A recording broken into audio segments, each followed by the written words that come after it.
toda a atenção, porque agora é palavra de Deus e toda a atenção agora é uma honra que nós estamos dando ao nosso bispo. Glória a Deus por essa manhã.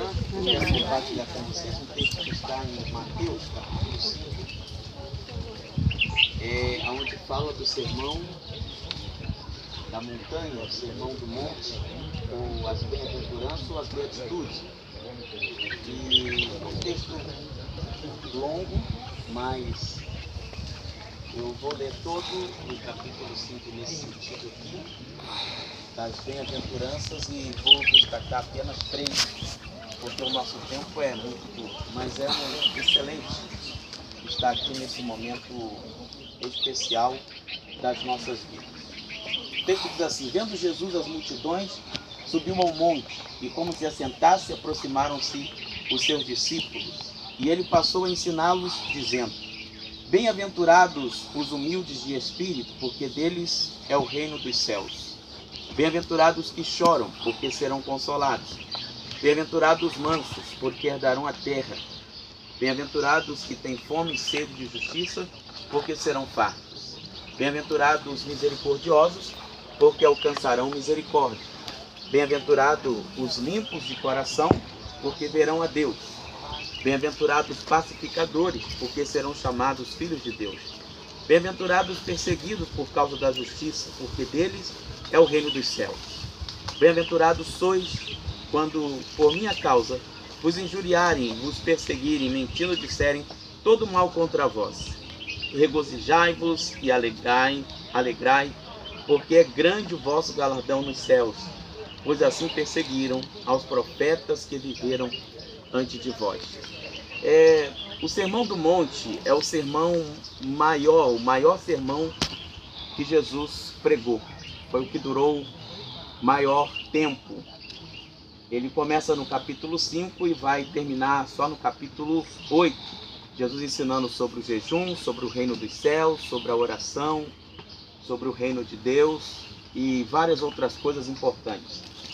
O início do sermão, ele fala sobre bem-aventurados, que essa palavra é uma palavra para descrever mais do que feliz, pois não há uma outra palavra que se encaixe com a felicidade ou apenas ser feliz. Então, bem-aventurados quer dizer mais do que feliz. E o primeiro que ele diz é bem-aventurados os humildes de espírito, ou os pobres de espírito, porque deles é o reino dos céus. Pobre de espírito aqui não é pobre de riqueza, faltura de bens. Ele está se referindo, os pobres de espírito aqui são aquelas pessoas que são pobres de merecimento, que reconhecem que necessitam de Deus. Bem-aventurados que choram, porque serão consolados. Os que choram são aqueles que são sensíveis espiritualmente. Há pessoas que elas são insensíveis, elas nunca atendem ao toque de Deus. Bem-aventurados os mansos, porque herdarão a terra. E esse aqui é o primeiro que eu quero destacar e gastar um pouquinho mais de tempo, porque as pessoas confundem mansidão com humildade. Jesus ele diz em Mateus 11, 28, vinde a mim todos vós que estáis cansados e sobrecarregados, e eu vos aliviarei. Aprendei de mim, que sou manso e humilde. São duas palavras diferentes. E encontrareis descanso para vossas almas, porque o meu jugo é suave e o meu fardo é leve.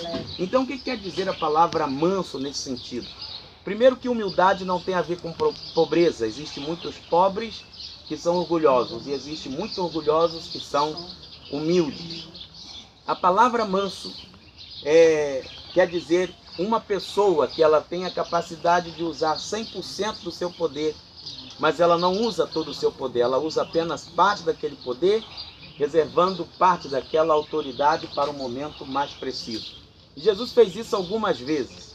Uma das vezes que Jesus foi manso foi quando os soldados vieram prendê-lo com vara-paus, com ferramentas, com armas. E Jesus ali, se ele quisesse, ele disse, eu poderia pedir que anjos do céu descessem e me livraria.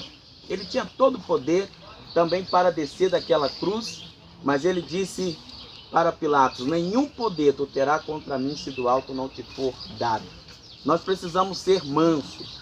Mansos no sentido de ser um pouco contidos nas nossas decisões, contidos nas nossas palavras, contidos no nosso ímpeto. Isso quer dizer mansidão. Depois ele fala: bem-aventurado os que têm fome e sede de justiça, porque eles serão fartos. Bem-aventurados os misericordiosos, porque alcançarão misericórdia. Bem-aventurados os limpos de coração, porque verão a Deus. E o segundo que eu quero destacar está no versículo 9, que ele diz: bem-aventurados os pacificadores, porque serão chamados filhos de Deus. Os pacificadores são aqueles que promovem a paz. São aqueles que estão preocupados em viver em paz.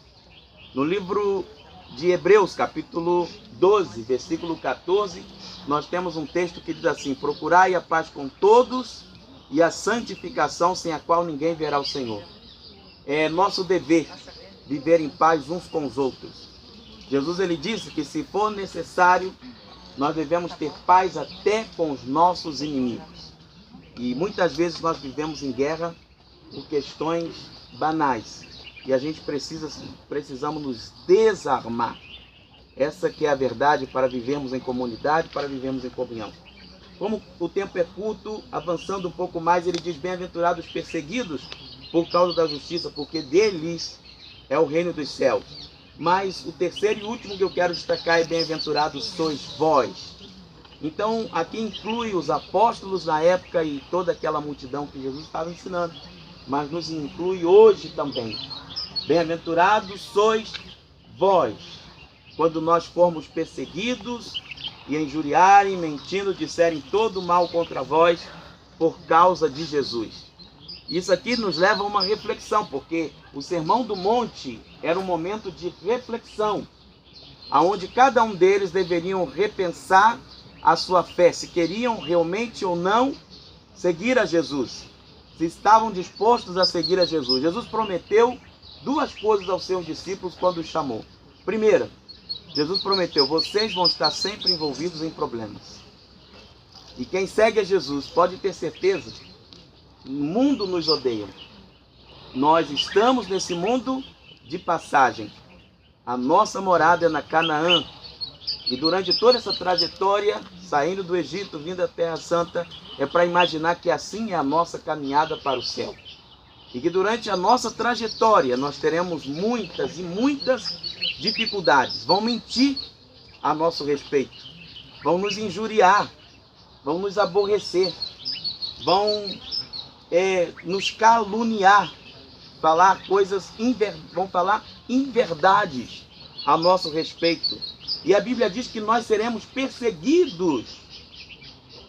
Mas ele diz: regozijai-vos e exultai, porque o vosso galardão nos céus será grande. Pois assim perseguiram aos profetas que foram antes de vós.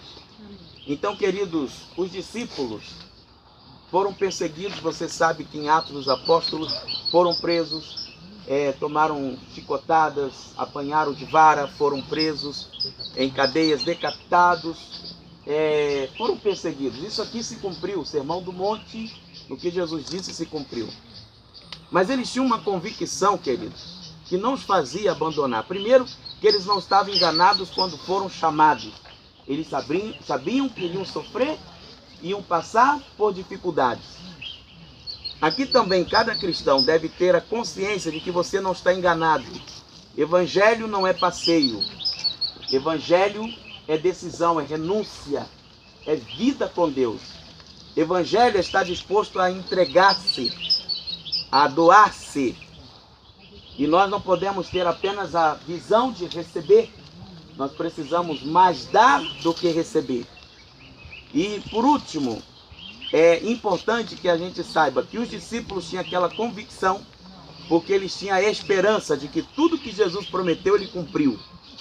E nós também temos essa expectativa, irmãos. Estar aqui em Israel renova a nossa esperança para nos dizer o seguinte: tudo que Jesus cumpriu na vida deles, se cumprirá também em nossas vidas. O nosso galardão no céu será grandioso. Amém? Eu quero orar com você só alguns instantes. Pai, em nome de Jesus, te agradecemos por estar aqui nesse lugar precioso, esse lugar onde o Senhor ensinou o Sermão do Monte. Não temos tempo aqui para relatar todos esses versículos desse sermão tão extenso, o maior que o Senhor pregou na sua história, na sua vida. Mas nós te agradecemos porque temos o privilégio e a oportunidade de refletir as nossas vidas. Faça-nos promotores da paz. Faça-nos, Senhor, pessoas com a garantia de vida eterna, que mesmo perseguidos não desistiremos. E faça, Senhor, que nós tenhamos sensibilidade espiritual a ponto de chorar pelo mundo, chorar pelas necessidades dos nossos familiares. Que este seja um dia excelente em nossas vidas. É o que oramos agradecido em teu nome. Amém.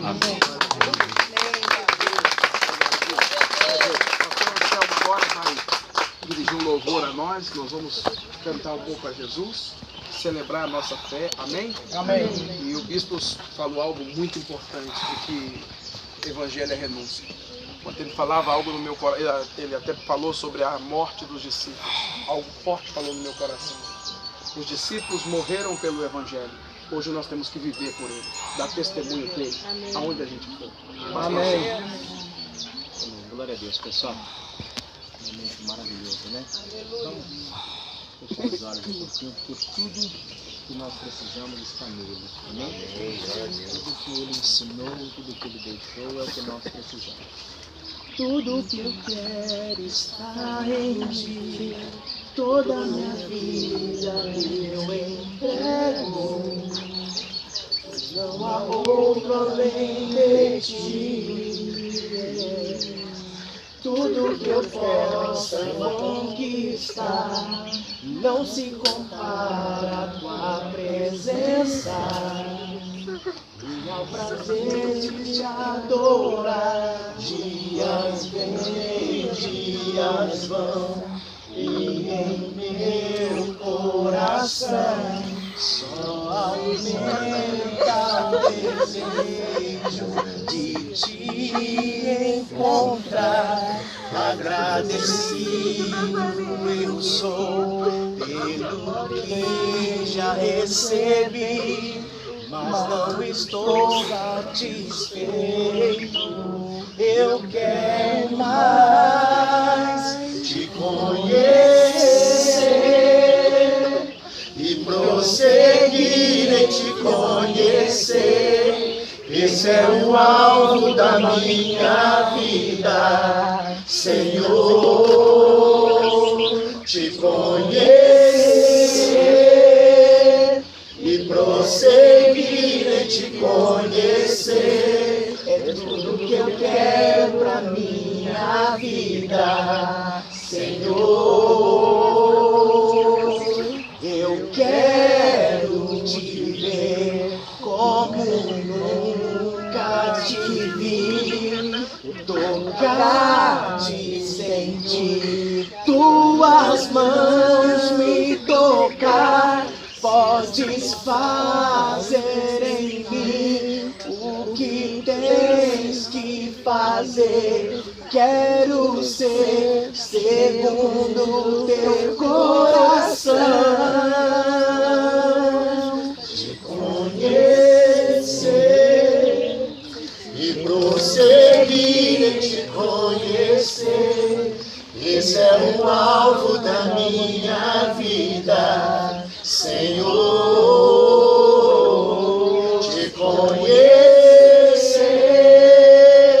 e prosseguir em te conhecer. É tudo que eu quero pra minha vida, Senhor, te conhecer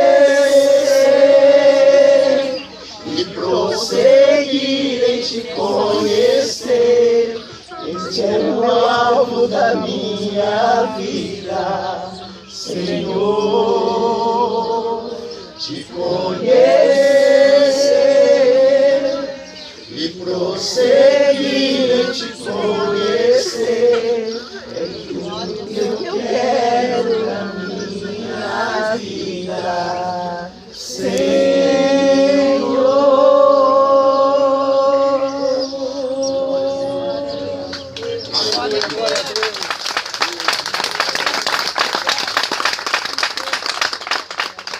15 minutos agora.